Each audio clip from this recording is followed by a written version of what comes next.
Hello दोस्तों, नमस्कार। मेरा नाम है संदीप और आप सभी का वेलकम है नथिंग इम्पॉसिबल के यूट्यूब चैनल पर। आशा करता हूं और उम्मीद करता हूं आप सभी बहुत ही अच्छे होंगे और आप सभी की प्रिपरेशन भी बहुत ही अच्छे तरीके से चल रही होगी। तो फ्रेंड्स, आज के इस वीडियो में हम लोग यूजीसी नेट फर्स्ट पेपर में एग्जाम 2022 और 23 के पॉइंट ऑफ व्यू से, इसके साथ ही करंट टाइम में जो आपका एग्जाम चल रहा है उसके भी पॉइंट ऑफ व्यू से शिक्षण अभिवृत्ति वाले यूनिट से प्रैक्टिस सेट नंबर 3 को आज के इस वीडियो में हम देखने वाले हैं। और इस प्रैक्टिस सेट के अंतर्गत मैं आपको 15 सुपर इंपॉर्टेंट क्वेश्चन कवर कराने वाला हूं, वो भी बहुत ही कम समय में।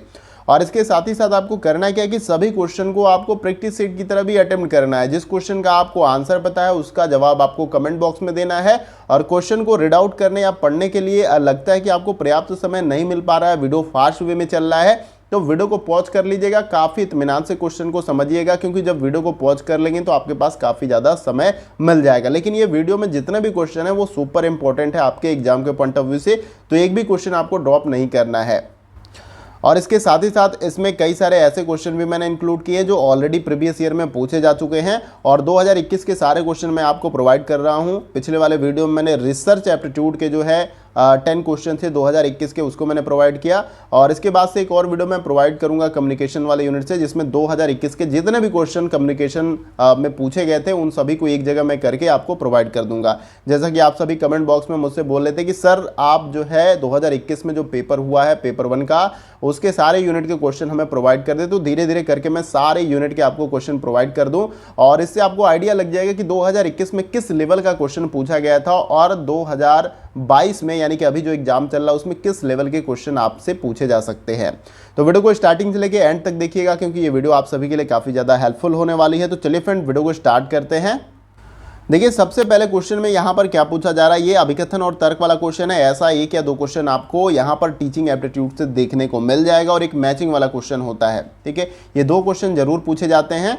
और देखिए, यहाँ पर अभिकथन में दिया गया है कि समस्त शिक्षण का उद्देश्य अधिगम को सुनिश्चित करना यहाँ पर होना चाहिए। ठीक है, और फिर तर्क दिया गया कि समस्त अधिगम शिक्षण का परिणाम होता है। तो यहाँ पर अभिकथन और तर्क को बड़ा इत्मीनान से आपको समझना है और उसके बाद से नीचे दिए गए इन चारों विकल्पों में से ही अपना राइट आंसर बताना है। वीडियो को पॉज करिए, पर्याप्त समय आपके पास है और सही आंसर बताने का प्रयास करिए। एक क्वेश्चन सही का मतलब 2 नंबर आपके पक्के हो जाते हैं।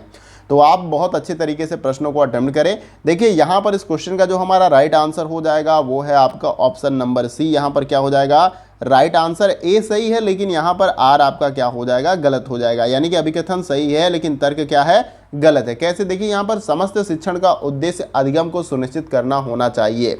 यानी जो भी शिक्षण क्रिया होती है तो उसमें ऐसा नहीं होता है कि अधिगम शिक्षण का परिणाम जो है मिले या ना मिले, ऐसा नहीं होना चाहिए। ठीक है, यहाँ पर बस सुनिश्चित ये करना चाहिए कि अधिगम हो। यहाँ पर जब शिक्षण हो रहा है तो उसका उद्देश्य क्या होना चाहिए कि अधिगम होना चाहिए। जो छात्र है वो कुछ न कुछ सीखना उसको चाहिए, लेकिन यहाँ पर समस्त अधिगम शिक्षण का परिणाम होता है, ये गलत है। जितना भी अधिगम होता है वो शिक्षण का परिणाम नहीं होता है। बहुत सारे लोग होते हैं बिना शिक्षण के भी अधिगम करते हैं, अपने इन्वायरमेंट पर्यावरण से, आसपास के समाज से सीखते हैं। तो ऐसा नहीं कह सकते कि समस्त अधिगम जो है शिक्षण का परिणाम होता है। तो इसलिए ऑप्शन सी हमारा क्या हो जाएगा, राइट आंसर हो जाएगा। अगर आपने ऑप्शन सी राइट आंसर बताया तो ये आपका सही आंसर हो जाएगा और 2 नंबर आपका यहाँ पर क्लियर हो जाता है। आइए अगला क्वेश्चन देखते हैं। अगला क्वेश्चन देखने से पहले अगर आप यूजीसी नेट की प्रॉपर तैयारी करना चाहते हैं तो यहाँ पर आईएफएस इंस्टीट्यूट की तरफ से गुरु पूर्णिमा के शुभ अवसर पर स्पेशल ऑफर आपके लिए लाया गया है। अगर आप यूजीसी नेट का कोई भी सब्सक्रिप्शन लेते हैं तो यहाँ पर आपको 75% का जो है फ्लैट डिस्काउंट मिलने वाला है। सिंपली कुछ करना नहीं है, आपको यहाँ पर ये जो कोड दिया गया है इस कोड का इस्तेमाल करना है। उसके बाद से आपको ये 75% का डिस्काउंट क्या है मिल जाएगा। और ये ऑफर जो है सीमित समय के लिए, तो जल्दी से जल्दी जाकर आप चाहे तो यहाँ पर एनरोल कर सकते हैं अगर प्रॉपर वे में तैयारी करना चाहते हैं। और नीचे यहाँ पर कॉन्टैक्ट नंबर दिया गया है, इस कॉन्टैक्ट नंबर का इस्तेमाल करके आप ज़्यादा से ज़्यादा जानकारी प्राप्त कर सकते हैं इस सब्सक्रिप्शन के बारे में। अगला क्वेश्चन हमारा है क्वेश्चन नंबर 2। देखिए, इसमें पूछा जा रहा है कि अध्यापक के समायोजन में निम्न में से मुख्य भूमिका निर्भर करती है, किसकी भूमिका निर्भर करती है, यहाँ पर आपको बताना है। वीडियो को पॉज करके राइट आंसर बताने का प्रयास करें कि अध्यापक के समायोजन में निम्न में से मुख्य भूमिका निर्भर करती है, किसकी करती है। तो यहाँ पर राइट आंसर जो आपका हो जाएगा वो है आपका ऑप्शन नंबर सी, स्वयं शिक्षक की भूमिका यहाँ पर निर्भर करती है। ऐसा नहीं कि छात्र समायोजन करेगा, क्योंकि समझदार तो शिक्षक है, छात्र तो अभी अधिगम कर रहा है, सीख रहा है। तो हर शिक्षक का प्रयास होना चाहिए कि वो स्वयं जो है छात्रों के बीच में जो है समायोजन करने का प्रयास करे, या मुख्य भूमिका के रूप में जो है वो कर सकता है समायोजन। तो यहाँ पर अगर ऑप्शन सी आपने राइट आंसर लगाया तो ये क्या हो जाएगा, हमारा राइट आंसर हो जाएगा। आइए अगला क्वेश्चन देखते हैं। अगला क्वेश्चन हमारा है क्वेश्चन नंबर 3। देखिए इसमें पूछा जा रहा है कि निम्न में से कौन सा सीखने का परिणाम नहीं है, ये आपको बताना है। ऐसा एक क्वेश्चन आपको देखने को मिल जाता है, सारे क्वेश्चन डिफिकल्ट नहीं होते, जैसे कि मैंने आपको बताया कि एक क्वेश्चन इस तरीके का देखने को आपको मिल जाएगा हर यूनिट में। तो देखिए यहाँ पर इस क्वेश्चन का जो हमारा राइट आंसर हो जाएगा वो है आपका ऑप्शन नंबर सी, यहाँ पर परिपक्वता। निम्न में से कौन सा सीखने का परिणाम नहीं होता है। अब आप बोलोगे कैसे ये राइट आंसर है, तो देखिए परिपक्वता कब आती है, जब आप अभ्यास करते हैं। अगर कोई स्किल अगर आपको डेवलप करनी है तो उसके लिए आपको अभ्यास करना पड़ेगा, और एक समय ऐसा आएगा कि अभ्यास करते करते आप उस कार्य में परिपक्व हो जाओगे, यानी अच्छे तरीके से उस कार्य को कर पाओगे।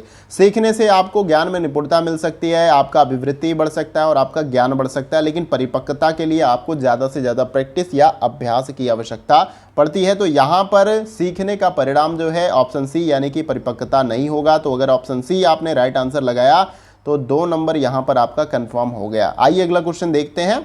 अगला क्वेश्चन हमारा है क्वेश्चन नंबर 4। देखिए यहाँ पर पूछा जा रहा है कि मौखिक निर्देश निम्न में से क्या सीखने में सबसे कम प्रभावशाली है। यहाँ पर आपको इन चारों विकल्पों में से बताना है, सही आंसर बताने का प्रयास करें। ये काफ़ी ज़्यादा इंपॉर्टेंट क्वेश्चन है और इस टाइम अभ्यास और प्रैक्टिस काफ़ी ज़्यादा आवश्यक है अगर आपको एग्जाम में बेहतर परफॉर्म करना है दूसरे छात्रों के कंपेरिजन। तो ज़्यादा से ज़्यादा आपको प्रैक्टिस करना है, PYQ यानी कि प्रीवियस ईयर के जो क्वेश्चन है उसको लगाना, इससे काफ़ी ज़्यादा आपको हेल्प मिलेगी। तो देखिए यहाँ पर इस क्वेश्चन का जो हमारा राइट आंसर हो जाएगा वो है आपका ऑप्शन नंबर डी, यहाँ पर राइट आंसर हो जाएगा निपुणता। मौखिक निर्देश निम्न में से क्या सीखने में सबसे कम प्रभावशाली है, तो निपुणता में ये जो है मौखिक निर्देश क्या होते हैं, सीखने में सबसे कम प्रभावशाली होते हैं। बाकी ये तो हो जाएंगे, जैसे अभिवृत्ति हो जाएगा, संकल्पना, तथ्य, इनको मौखिक निर्देश के रूप में समझ सकते हैं, लेकिन यहाँ पर निपुणता जो है आपका कम प्रभावशाली है। अगर आपने ऑप्शन डी राइट आंसर लगाया तो ये क्या हो जाएगा, राइट आंसर हो जाएगा। आइए अगले क्वेश्चन की तरफ बढ़ते हैं। अगला क्वेश्चन हमारा है क्वेश्चन नंबर 5। देखिए इसमें पूछा जा रहा है कि शिक्षार्थियों में अधिगम शैली में अंतर के निम्न कारण हो सकते हैं। ये कारण कौन सा है इन चारों विकल्पों में से, वो तो आप ही बता सकते हैं। देखिए यहाँ पर इस क्वेश्चन का जो हमारा राइट आंसर होगा वो हो जाएगा आपका ऑप्शन नंबर सी, विद्यार्थियों द्वारा अपनाई गई सोचने विचारने की योजनाएं। ये जो है आपका राइट आंसर हो जाएगा, क्योंकि क्वेश्चन में क्या पूछा गया कि शिक्षार्थियों में अधिगम शैली में अंतर निम्न कारण से हो सकते हैं। किस कारण से, विद्यार्थी द्वारा अपनाई गई सोचने विचारने की योजनाएं। यानी कि हर विद्यार्थी एक जैसा तो सोचता नहीं है, सब अलग अलग तरीके से सोचते हैं, तभी तो वो अलग अलग छवि के व्यक्तित्व लेकर समाज में आते हैं। आपको पता है कोई व्यक्ति अलग तरीके से सोचता है, मतलब सोचने की जो थॉट प्रोसेसिंग होती है वो डिफरेंट होती है, एक जैसा नहीं होता है।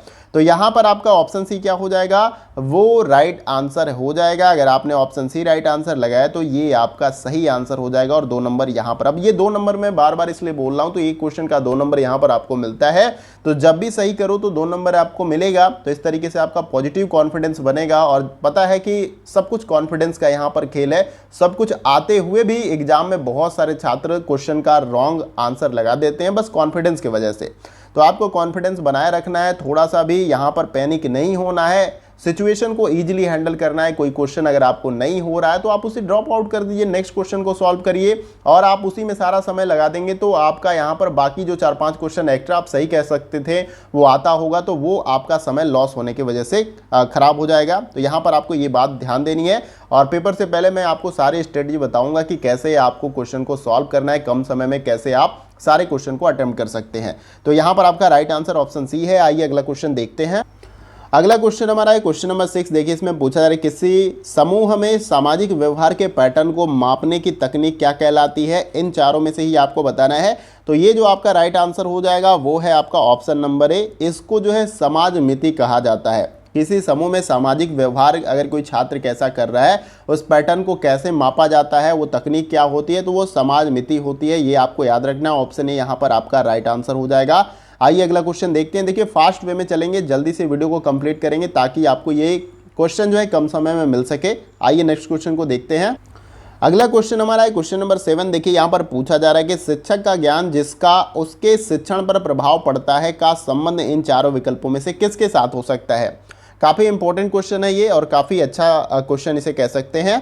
तो देखिए यहाँ पर इस क्वेश्चन का जो हमारा राइट आंसर हो जाएगा वो है आपका ऑप्शन नंबर बी, संज्ञानात्मक प्रक्षेत्र से। शिक्षक का ज्ञान जिसका उसके शिक्षण पर प्रभाव पड़ता है का संबंध किससे होता है, संज्ञानात्मक प्रक्षेत्र से। किस प्रकार से वो तथ्यों को संज्ञान में लेता है, ये काफी ज्यादा इंपॉर्टेंट होता है। तो ये आपको याद रखना है, ऑप्शन बी यहां पर राइट आंसर हो जाएगा। आइए अगला क्वेश्चन देखते हैं। अगला क्वेश्चन हमारा है क्वेश्चन नंबर 8। देखिए यहाँ पर पूछा जा रहा है कि शिक्षण प्रभावकारिता को प्रभावित करने वाला सर्वाधिक प्रबल कारक इन चारों विकल्पों में से कौन सा है। तो यहाँ पर जो राइट आंसर आपका हो जाएगा वो है आपका ऑप्शन नंबर सी, व्यवसायिक दक्षता। तो यहाँ पर शिक्षण प्रभावकारिता को प्रभावित करने वाला जो सर्वाधिक प्रबल कारक है वो है व्यवसायिक दक्षता यहाँ पर। तो अगर आपने इस क्वेश्चन का राइट आंसर ऑप्शन सी लगाया है तो ये आपका क्या हो जाएगा, राइट आंसर हो जाएगा। आइए नेक्स्ट क्वेश्चन को देखते हैं। अगला क्वेश्चन हमारा है क्वेश्चन नंबर 9। देखिए इसमें पूछा जा रहा है कि स्मार्ट कक्षा सुविधा का उपयोग निर्भर करता है किस पर। आपको पता है कि वर्तमान समय में बहुत सारे इंस्टीट्यूट, कॉलेज, स्कूलों में जो है स्मार्ट क्लासेस चल रही हैं जिसमें डिजिटल बोर्ड, प्रोजेक्टर का इस्तेमाल किया जा रहा है। तो बेसिकली स्मार्ट कक्षा या कक्षा सुविधा का उपयोग निर्भर करता है किस पे। अब देखिए यहाँ पर इस क्वेश्चन का जो हमारा राइट आंसर हो जाएगा वो है आपका ऑप्शन नंबर कंप्यूटर साक्षरता पर। अब आप बोलोगे कंप्यूटर पर, कंप्यूटर अपने आप तो ऑपरेट होगा नहीं, ना यहाँ पर साक्षरता पर, ना विद्यार्थियों की उम्र पर। यहाँ पर कंप्यूटर की साक्षरता पर, यानी कि कंप्यूटर का ज्ञान लोगों को किस प्रकार से, ये निर्भर करता है कि स्मार्ट क्लास कैसा चलेगा। और पढ़ाने वाले को भी जो है जैसे ब्लैक बोर्ड, जो डिजिटल बोर्ड होता है, प्रोजेक्टर, उसका नॉलेज होना चाहिए, तभी तो वो उसका बखूबी इस्तेमाल कर पाएगा। तो यहाँ पर ऑप्शन ए क्या हो जाएगा हमारा राइट आंसर। अगर आपने ए लगाया तो ये 2 नंबर आपका यहाँ पर भी बन गया। आइए अगला क्वेश्चन देखते हैं।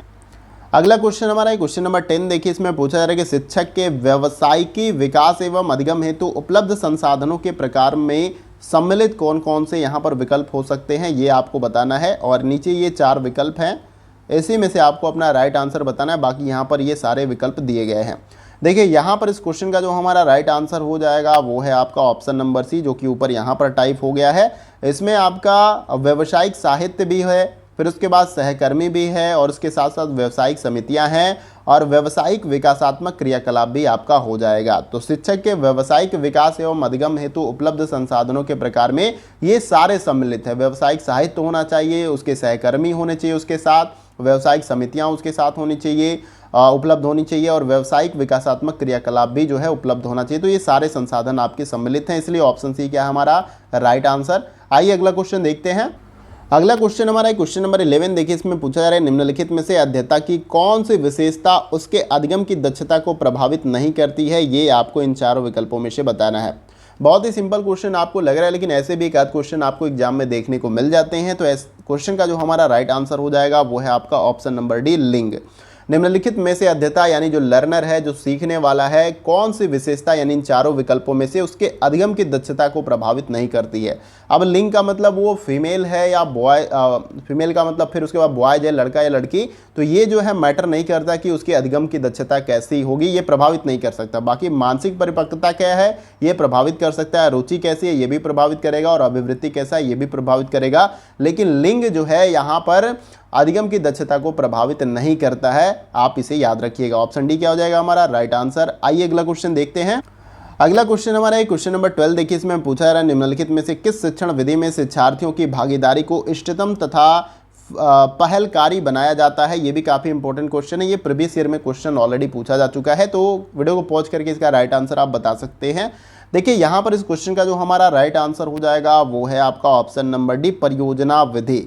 इन सभी विकल्पों में से किस शिक्षण विधि में शिक्षार्थी की भागीदारी को इष्टतम तथा पहलकारी बनाया जा सकता है। परियोजना विधि के अंतर्गत जो है यहाँ पर इष्टतम तथा पहलकारी जो है बनाया जा सकता है उसकी भागीदारी को। परियोजना विधि यानी कि जिसको प्रोजेक्ट मेथड कहते हैं, जैसे कि छात्रों को बहुत सारे प्रोजेक्ट दिए जाते हैं जिसमें वो खुद से सारा कुछ करने का प्रयास करते हैं, जिसमें उनकी भागीदारी क्या होती है, सबसे ज़्यादा होती है, बस शिक्षक उनको गाइड करते हैं कि ऐसे ये सारा कुछ होगा। तो आई होप कि ऑप्शन डी आपने राइट आंसर कमेंट बॉक्स में लगाया होगा, और 2 नंबर यहाँ पर भी आपके बन जाएंगे अगर डी ऑप्शन आपका राइट आंसर है। आइए अगला क्वेश्चन देखते हैं। अगला क्वेश्चन हमारा है क्वेश्चन नंबर 13। देखिए इसमें पूछा जा रहा है कि शिक्षण प्रभावकारिता को प्रभावित करने वाले एक सर्वाधिक शक्तिशाली कारक किससे संबंधित है। यहाँ पर आपको इन चारों विकल्पों में से बताने का प्रयास करना है। वीडियो को पॉज करके अपना राइट आंसर बता सकते हैं। देखिए यहाँ पर इस क्वेश्चन का जो हमारा राइट आंसर हो जाएगा वो है आपका ऑप्शन नंबर डी, यहाँ पर शैक्षणिक व्यवस्था। शिक्षण प्रभावकारिता को प्रभावित करने वाला एक सर्वाधिक शक्तिशाली कारक कौन सा है या किसके साथ संबंधित है, तो शैक्षणिक व्यवस्था के साथ ये संबंधित है कि किस प्रकार की शैक्षणिक व्यवस्था है। तो ऑप्शन डी हमारा क्या हो जाएगा राइट आंसर हो जाएगा। आइए अगला क्वेश्चन देखते हैं। अगला क्वेश्चन हमारा है क्वेश्चन नंबर 14। देखिए अभिकथन और तर्क वाला क्वेश्चन है, काफ़ी इंपॉर्टेंट क्वेश्चन है ये आपके एग्जाम के पॉइंट ऑफ व्यू से। और ये भी क्वेश्चन आपका यूजीसी नेट जो एग्ज़ाम आपका हुआ था 2017 में, ये 2017 का क्वेश्चन है, तो वहाँ पर ये क्वेश्चन आपसे पूछा गया था। अब देखिए यहाँ पर क्या बोला जा रहा है कि अधिगम एक जीवन पर्यंत प्रक्रिया है। सही बात है, अधिगम आपका जीवन पर्यंत चलता रहता है। ऐसा नहीं कि आप स्कूल कॉलेज में जाते हैं तभी तक अधिगम होता है, आप अपने समाज से सीखते हैं, अपने पर्यावरण से सीखते हैं, आसपास के लोगों से सीखते हैं, इसलिए अधिगम क्या है, जीवन पर्यंत की प्रक्रिया। तो ये तो आपका सही हो गया।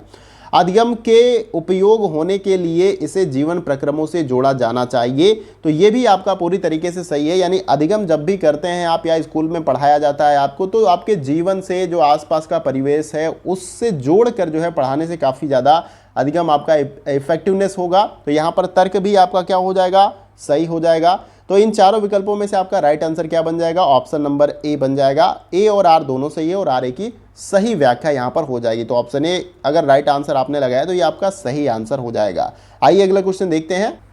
अगला क्वेश्चन हमारा है क्वेश्चन नंबर 15। देखिए यहाँ पर पूछा जा रहा है कि शिक्षण की प्रभावकारिता का निर्णय निम्नांकित में से किस रूप में किया जाना चाहिए, ये आपको इन चारों विकल्पों में से बताने का प्रयास करना है। और ये हमारा वीडियो का लास्ट क्वेश्चन है। जैसा कि मैंने स्टार्टिंग में ही बोला था कि टीचिंग एप्टीट्यूड के मैं आज के इस वीडियो में 15 सुपर इंपॉर्टेंट क्वेश्चन आपको कराने वाला हूँ, जहाँ से एक आध क्वेश्चन आपको अपने पेपर में देखने को मिल जाएंगे। देखिए यहाँ पर इस क्वेश्चन का जो हमारा राइट आंसर हो जाएगा वो है आपका ऑप्शन नंबर सी। यहाँ पर क्या हो जाएगा, राइट आंसर हो जाएगा। छात्रों के अधिगम परिणामों के आधार पर शिक्षण की प्रभावकारिता का निर्णय इन सभी विकल्पों में से किस रूप में किया जाना चाहिए, तो छात्रों के अधिगम परिणामों के आधार पर। अब देखिए शिक्षण किस प्रकार से हुआ, प्रभावी है या नहीं है, ये कैसे पता चलेगा, छात्रों के अधिगम परिणामों के आधार पर। अधिगम अच्छा हुआ, परिणाम अच्छे आए, तो आप समझिए कि शिक्षण भी अच्छा हुआ। अगर बच्चा अधिगम नहीं कर पाया, परिणाम उचित नहीं है, तो शिक्षण आपका वहां पर प्रभावकारी या प्रभावशील नहीं रहा है। ये आपको याद रखना है। ऑप्शन सी इसलिए राइट आंसर हो जाएगा। अगर आपने ऑप्शन सी राइट आंसर बताया तो ये आपका सही आंसर हो जाएगा। तो यहाँ पर ये वीडियो कंप्लीट आपका होता है। सारे क्वेश्चन को मैंने कंप्लीट कराया बहुत कम समय में और सारे क्वेश्चन सुपर इंपॉर्टेंट है। और भी यूनिट से मैं ऐसे इंपॉर्टेंट क्वेश्चन आपको प्रोवाइड करूंगा। 2021 के क्वेश्चन मैं प्रोवाइड कर रहा हूं, तो आपको मिस नहीं करना है, क्योंकि यहाँ से क्वेश्चन आपको जरूर देखने को मिलेंगे। तो सारे क्वेश्चन इंपॉर्टेंट है, खुद से भी प्रैक्टिस करिए। आपके पास प्रीवियस ईयर सॉल्व की बुक है तो उसको भी सॉल्व करिए, काफ़ी ज़्यादा आपको एग्जाम में हेल्प मिलने वाला है। और हमारा प्रयास और ये वीडियो अच्छा लगे तो वीडियो को आप लाइक करके हमें अप्रिशिएट कर सकते हैं, क्योंकि हम आपके लिए निरंतर निःशुल्क जो है काम करते रहते हैं, ताकि आपको ज़्यादा से ज़्यादा हेल्प मिले और आप अपना एग्जाम क्रैक कर सकें। नेट क्रैक करें, जेआरएफ भी क्रैक करें, बोथ दोनों आप क्रैक करें, ठीक है। और ये इंपॉर्टेंट आपको लगता है तो इसको शेयर करना है दोस्तों के साथ। ऐसा नहीं कि अपने पास ही इसको सीमित करना है। शेयर करेंगे तो उनको भी इंफॉर्मेशन मिलेगी, उनको भी जानकारी मिलेगी, उनको भी इंपॉर्टेंट क्वेश्चन मिलेंगे। ऐसे कोई पैसा तो लगने वाला नहीं है। तो लाइक शेयर जरूर करें, जिससे हमारा मनोबल बना रहे, ताकि हम ऐसे ही आपको कंटेंट प्रोवाइड करते रहते हैं। आपको मैं बता दूं कि हम लोग बहुत विपरीत अवस्था में, कह लीजिए कि जो अनुकूल स्थिति नहीं चलती है, बहुत सारी सिचुएशन विपरीत स्थिति में रहती है, तभी भी हम काम करके जो है आपको कंटेंट प्रोवाइड, वो भी अच्छा कंटेंट प्रोवाइड करते हैं। ऐसे नहीं काम चलाने के लिए वीडियो निकाल दें, जो आपके लिए हेल्पफुल होगा वैसे ही कंटेंट आपको प्रोवाइड करते हैं। तो लाइक करके शेयर करके हमें अप्रिशिएट करें, हमारा मनोबल ऊपर रहे, ऊपर जो है बढ़ाने का काम करें, ताकि हम ऐसे ही आपको कंटेंट देते रहें। और चैनल पे अगर आप नए हैं तो चैनल को सब्सक्राइब करिए और उसके बगल में ये जो घंटी का निशान है उसको आप प्रेस कर सकते हैं, ऐसे ही इंपॉर्टेंट वीडियो की नोटिफिकेशन को पाने के लिए। और एग्जाम रिलेटेड जो अपडेट है वो भी ऑथेंटिक इन्फॉर्मेशन के साथ इस चैनल पे आपको प्रोवाइड किया जाता है। किसी और एग्जाम से रिलेटेड आपकी तैयारी है, कोई और तैयारी करते हैं, तो भी आप इस चैनल से जुड़ सकते हैं। आपको निश्चित रूप से इस चैनल से फायदा मिलने वाला है। तो फ्रेंड्स आज के वीडियो में बस इतना ही, फिर मिलते हैं अगले वीडियो में कुछ और महत्वपूर्ण प्रश्नों के साथ। तब तक के लिए जय हिंद, जय भारत।